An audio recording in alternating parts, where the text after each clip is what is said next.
In this video, we're going to talk about different types of players you'll commonly run into in your Valorant games. What's going on, guys? It's your host Sergeant Frost back again, and today we have a more fun, lighthearted video highlighting the types of players in the community we all just love to run into in our ranked games. That's right, we're going to talk about the different type of characters you'll most commonly see in your rank matches, no matter what elo you're in. This is going to be a fun one, so make sure you tune in for the whole video and let's get right into it. This type of Valorant player everyone has seen in action from time to time, and that's because they only crawl up from under their rock when it's time to save the day on attack. Yep, you guessed it right, the lineup Larrys, the know-it-all post-plant aficionados of Valorant. You guys remember that one kid in elementary school that would remind the teacher to collect the homework when they forgot? Lineup Larrys are who those guys grew up to be. Love them or hate them, you have to admit you're thrilled when you have one on your team, but you despise it when there is one on the other team. Lineup Larrys come in many different forms of agents. Currently in the game, some common ones you might see are Viper mains, Brimstone mains, Killjoy mains, and even KO mains. These types of players are the ones that love doing their outside research on the game. If you go onto a Lineup Larry's computer, you're bound to find hundreds of how-to lineup videos in their YouTube and TikTok browsing history. These players are the type of people to scream at their teammates to play on site during a post plant while they fumble with their phone to reference a lineup that they forgot. And these guys always claim to be deaf when they don't hear the bomb get tapped and end up launching their lineups late and they lose the round in a sad fashion.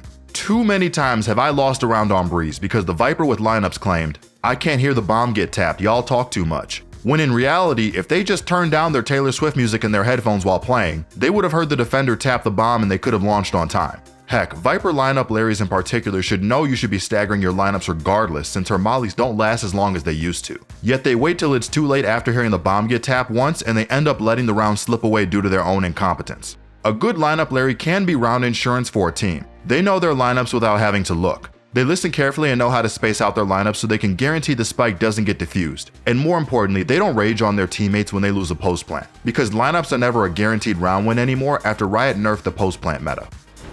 And that reminds me, if you don't want to only abuse lineups but you also want to learn how to play properly, we can help you out with that through our website ProGuides.com. For just $8 a month, you'll get access to exclusive boot camps, courses, and you'll even get a 10% discount on one-on-one coaching. So what are you waiting for? Check it out today.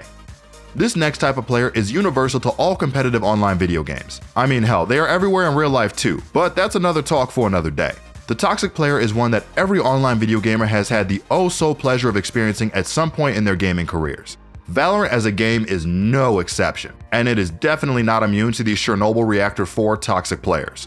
I swear, you can be up 10 rounds at the half in a game and everyone is nice and cheery, but let the enemy team rattle off 11 round wins straight and threaten a comeback, and that guy who is cracking jokes and being all nice will quickly turn into the most radioactive toxic player on your local server.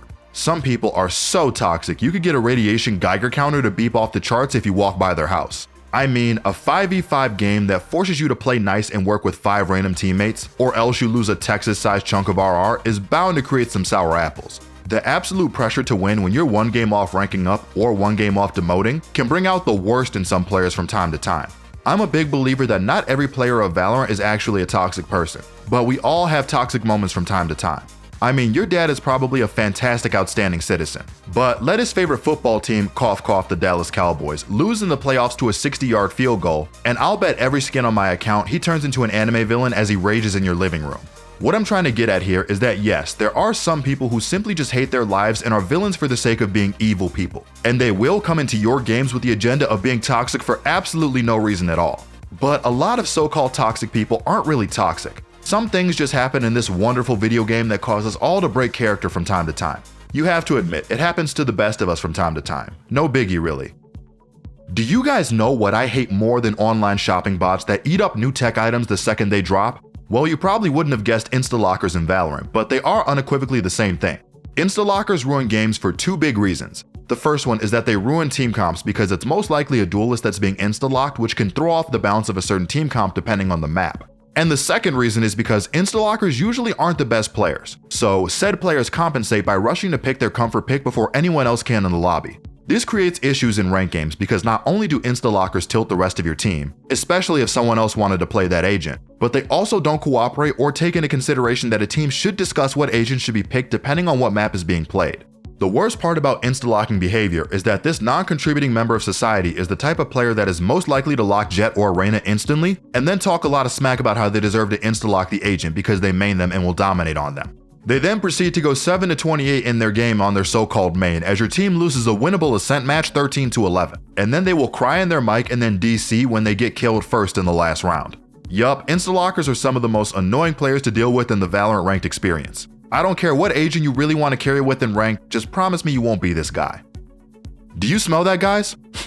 If you stand still long enough in the sewers of Split, you can really focus in on the smell of rat players hiding in the corner near the mid-exit. Man, I'll be for real with you guys. While no one likes rat players, I have to admit they're one of the funniest types of people to play this game.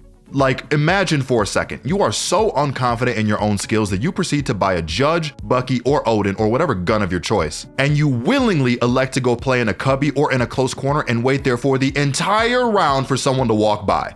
Like, it takes more dedication than a flat earther defender to stay somewhere long enough for you to secure a single cheap kill on a player that you only really got because you jump scared the other person because you caught them off guard. I despise rat players as much as I despise potholes in American city streets in the winter, and that is a lot. I'm gonna keep it real with you guys. Absolutely no one likes rat players. We know who you are, you know who you are. When you have to look at your own face in the mirror every morning and admit to yourself that you're a rat player, I hope there's an overwhelming wave of guilt that comes over your body, and you start your change and road to rebirth as a good player the next time you hop on Valorant. This next type of player is one that I am sure we have all dealt with at some point during our rank climbs, and that is the Mr. Know-It-All wannabe pro analyst. Do you guys remember that scene from The Boys where Homelander is like, I'm bigger, faster, stronger, better, and most importantly, smarter than everyone else? Yeah, these type of know-it-all players watch that scene on loop on TikTok before they hop into Valorant ranked every day. Trust me, I know this to be true because I catch my hard-stuck Gold 1 roommate watching it every week while he's warming up in the range. Satire aside though, these players are self-proclaimed geniuses of the game. If you look at their tracker stats, they'll always claim, oh, the reason I'm stuck in Ascendant is because I have the game sense and game smarts, I just can't aim. And while that sorry excuse may be true, as it's usually backed up with a career 9% headshot percentage, these players think intelligence, game sense, and overall game smarts trumps everything else in the game. And while knowledge is a big part of the game, it's only a slice of the Valorant pie. If you have trouble identifying these types of players, and you want to get better at spotting them so you know how to mute them early, here's a foolproof tell sign you can look for that exposes them every time. You guys want to know what it is? Look for the players who backseat game. Know-it-all players are infamous for backseat gaming, because somehow they always magically end up dying early. So they always have plentiful time to spectate their teammates and chirp in their ear about what they should and shouldn't do, and how they should play out the round. The worst part about their backseat gaming is that they aren't even really being helpful or mentioning worthwhile stuff while they do it, like callouts, last known locations of enemies, or even good ideas. They usually just badger you into playing a situation how they would, which usually ends up getting you killed because it's a bad way to play the game in the first place. These players can make playing through clutches insufferable because even though they may be smart about the game and could provide decent insight, their personality and attitude towards how they talk to people makes you shut them out, which renders any good info or advice they could potentially give you useless.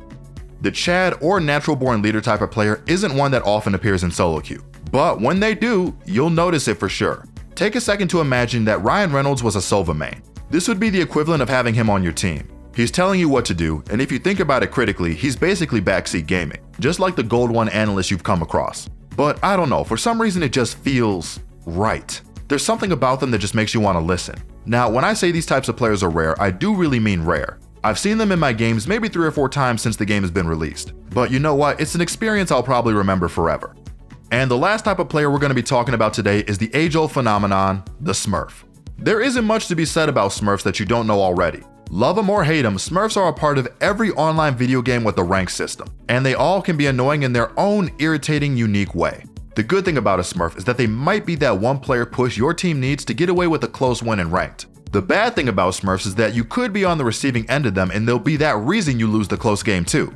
While you can try to spam the report button because you're salty you're losing to a blatant Smurf that doesn't belong in Bronze 1 with his 54-3 Reyna, there's really nothing you can do to stop them. All you can do sometimes is shrug your shoulders, say it is what it is, and queue up for the next game and try to forget about getting dunked on someone with low rank self-esteem.